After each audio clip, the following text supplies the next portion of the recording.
नाही डोकं. शब्द शस्त्र आहे, जरा विचार करून फेक. अशा अविचाराचा समाचार घेण्यासाठी उभी आहे सावित्रीची लेख, उभी आहे सावित्रीची लेख. मी कोड क्रमांक 15. गौरवशाली परंपरा असलेल्या संस्थेत भव्य स्पर्धेचे आयोजन करणारे सुज्ञ संयोजक. सोनाराच्या हवा बंड डब्यातील तराजूपेक्षा तंतोतंत परीक्षण करणारे तज्ञ परीक्षक. दिलखुलासपणे टाळ्या वाजून प्रोत्साहन देत उत्साह वाढवणारे सुजान व चोखंदल रसिक श्रोते आणि दुःख मांडीला औषध शेंडीला बांधणारे आमचे प्रतिस्पर्धी मित्र, या सर्वांना सहृदय अभिवादन. माझ्या प्रतिस्पर्धी मित्रांनी केलेली बाष्कळ बडबड आणि निरंतर फडफड ऐकून निश्चितच तुमचे कान किटले असतील. त्यांच्या याच बडबडीचा फडफडीचा समाचार घेणारा, त्यांच्या अज्ञानाचा बुरघट्टा रट्टारा पडून त्यांना भानावर आणणारा, प्रत्येकाच्या मनामनातला कणाकणातला शिक्षणासंबंधीचा गंभीर विषय मांडण्यासाठी या प्रगल्भ व्यासपीठावर उभी आहे.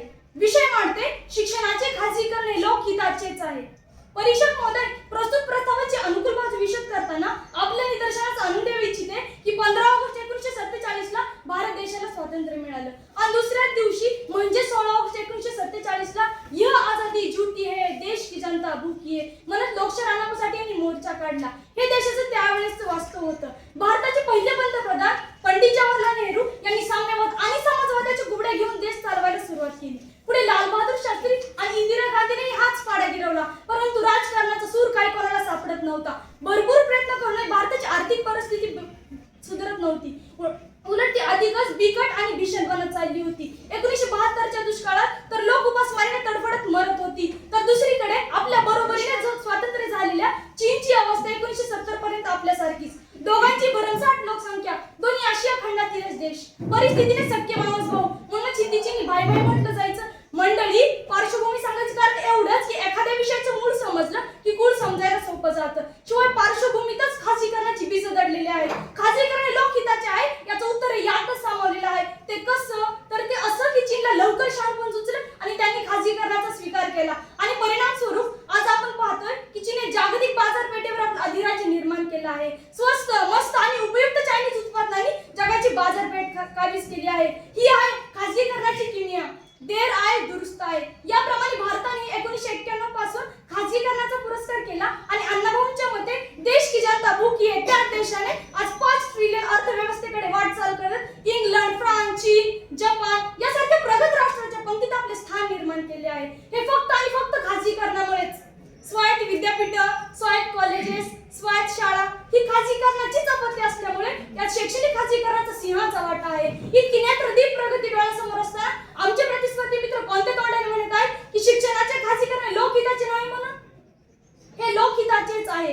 कक्षा में ज्ञान नहीं, सौदे की बोली है, अंक बिकते हैं जहां मेहनत अकेली है, शिक्षक से प्रणाली तक दाग गहरे है, भविष्य गिरवी रख वर्तमान ठहरे है, वर्तमान ठहरे है. परीक्षक महोदय, भ्रष्टाचाराने सर्वत्र थैमान घातले आहे. जागतिक विक्रम प्रस्थापित केले आहे. भ्रष्टाचाराने काहीच सोडलं नाही हो.